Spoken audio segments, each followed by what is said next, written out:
Welcome to Shad's Guitar Show. Whether it's the gear or the players who made the gear famous, this podcast is about all things guitar. Well, hey there, friends, and welcome into another exciting episode of Shad's Guitar Show. I am Shad, your host, as always, and really glad you're joining me today. I want to continue in kind of a series I've done all along the way on sort of a dive into specific guitar models, right? So I sort of got this idea from Keith Williams, who has a YouTube channel called 5 Watt World. And if you're not familiar with 5 Watt World, you definitely should check it out. I love his short history series where he dives into, noteworthy guitar models. He's done the Les Paul, Stratocaster, Telecaster, all the big ones that you would expect. And I like it because he gives you enough information about it, but not getting totally in the weeds. So I'm kind of trying to do the same thing when I discuss different guitar models. Give you the information about it so you kind of learn something, but not so much that it's like, man, okay, I get it. And it's like overwhelming. So today we're going to touch on the Gibson SG, which is one of my favorite Gibson models. And we're just going to kind of take a look at, the history of it, maybe some notable players, and just sort of look into the legacy of the Gibson SG. So when we think of the most instantly recognizable electric guitar shapes of all time, the Gibson SG has to sit right near the top. The characteristic sharp horns, the thin body with the bevels, it's just an unmistakable silhouette. But what's fascinating about the SG is that it wasn't originally meant to be a bold new model at all. Instead, it was born out of necessity, controversy, and a serious attempt by Gibson to fix a problem. When Gibson introduced the SG design in 1961, it wasn't called the SG at all. Officially, it debuted as the Les Paul model, even though it looked nothing like the gold tops and bursts that had carried Les Paul's name through the 50s. At this point, Les Paul was no longer deeply involved in Gibson's day-to-day design process. That era had largely ended, and Gibson, under Ted McCarty, was making bold, forward-looking decisions to compete with Fender and modernize their lineup. From Gibson's perspective, this radical redesign made perfect sense. The guitar was lighter, easier to manufacture, had vastly improved upper fret access, looked sleek, aggressive, and modern. But from Les Paul's perspective, this new guitar felt like it was a break from everything his name represented. Les didn't like the SG design, and he wasn't subtle about it. His objections were both aesthetic and practical. He disliked the extremely thin body, feeling it lacked the solid and original Les Paul feel. He was unimpressed by the sharp double cutaways, which he felt were too radical and flashy. He was especially concerned about the neck joint, which he believed was structurally weak, and history has somewhat proven him right. To Les, the original Les Paul was meant to be thick, solid, elegant, almost orchestral in feel.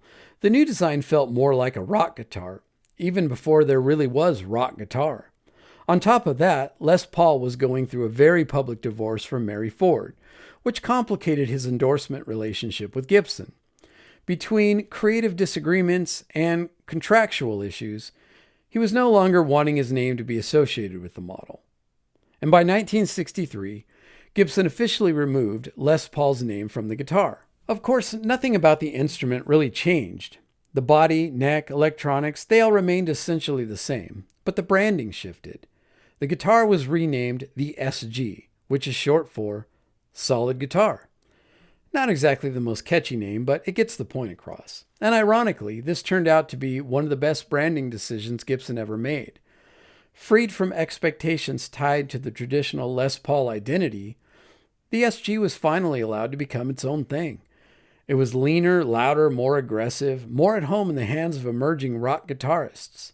And so the guitar that Les Paul didn't like became one of Gibson's most enduring designs, carried Gibson through a changing musical landscape, and stood alongside the original Les Paul as an equal icon. In the end, The SG didn't replace the Les Paul, it expanded what Gibson's solid bodies could be. And that tension between tradition and innovation is exactly what gives the SG its edge. The SG was designed to solve three major problems: weight, upper fret access, and modern appeal. The Les Paul, as it had been known, was thick, heavy, and expensive to build. The SG's thinner mahogany body reduced weight dramatically and gave players easier access to the highest frets. The double cutaway horns weren't just visual flair. They allowed unhindered access of the neck, which was becoming increasingly important as rock guitarists started pushing into lead-heavy, solo-driven playing. The SG was Gibson's way of saying, we can be just as sleek and modern as Fender, but still sound like Gibson. The SG traditionally uses a solid mahogany body, typically much thinner than a Les Paul, usually around 1.3 inches thick. There's no maple cap. That's all mahogany, and that construction gives the SG a warm mid-forward tone, fast attack, and a slightly looser low end compared to thicker guitars. The SG uses a set mahogany neck, glued into the body. Early SGs are known for their small neck tenon, which contributes to both the guitar's resonance and its reputation for fragility. Most SGs feature a rosewood fingerboard, but sometimes they have used ebony. They have 22 frets and generally a slimmer neck profile compared to the early Les Pauls. The neck joint is positioned far into the body, which contributes to excellent fret access, but also leads to one of the SG's most infamous traits, neck dive. Classic SGs were fitted with PAF-style humbuckers, but later variations would include hotter pickups, and they have always done variations with P90s. They have a standard control layout, just like a Les Paul, with 2 volume and 2 tone controls, and a 3-way toggle switch. So let's talk a little bit about the pros and cons of the SG design. Well, first the pros. It's light and comfortable. SGs are famously light, making them ideal for long gigs and high-energy performances. They have incredible upper fret access. The deep double cutaways are some of the best in the electric guitar history for fret access. Raw, aggressive tone. That thin mahogany body produces a more biting tone with more mid-range, and it cuts right through a mix. Vintage simplicity, minimal frills, classic wiring, and timeless styling. The cons? Well, oftentimes the SG is associated with neck dive. The lightweight body and long neck can cause the headstock to dip when standing. Structural weaknesses. The thin neck joint and angled headstock mean SGs can be more prone to breaks if dropped. Less low-end punch. Compared to the Les Paul, SGs can sound slightly leaner, and they're not for everyone visually. Those devil horn cutaways are iconic, but also really polarizing. And of course, when we talk about players who are associated with the SG, there's 2 names that instantly come to mind who are absolutely associated with the SG: Angus Young and Tony Iommi.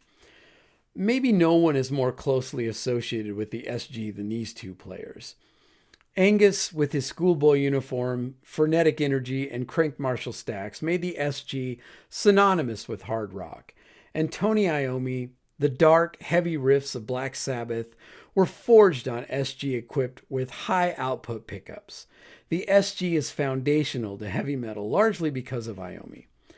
But Eric Clapton, during his Cream era, used SGs and pushed blues into psychedelic territory. Pete Townsend, with his windmill strums and explosive stage presence, were matched perfectly by the SG's aggressive response. And in the modern era, Derek Trucks uses an SG to achieve one of the most expressive slide tones in modern music: warm, vocal, and endlessly dynamic. The Gibson SG is proof that design compromises can become defining features. What began as a cost-cutting, sales-saving redesign turned into one of the most aggressive, expressive, and influential electric guitars ever made. And for over 6 decades now, many guitarists who want their sound to cut, scream, and command attention have reached for the Gibson SG. If you enjoyed this episode, please make sure and share it with fellow guitar players who may not yet be aware of the show. And if you could, please give me a rating and follow me on socials. You can subscribe to Shad's Guitar Show on YouTube and follow me on Instagram at Shad's Guitar Show. And I really mean it when I say I absolutely appreciate your support. And always remember, the best guitarist is the one having the most fun.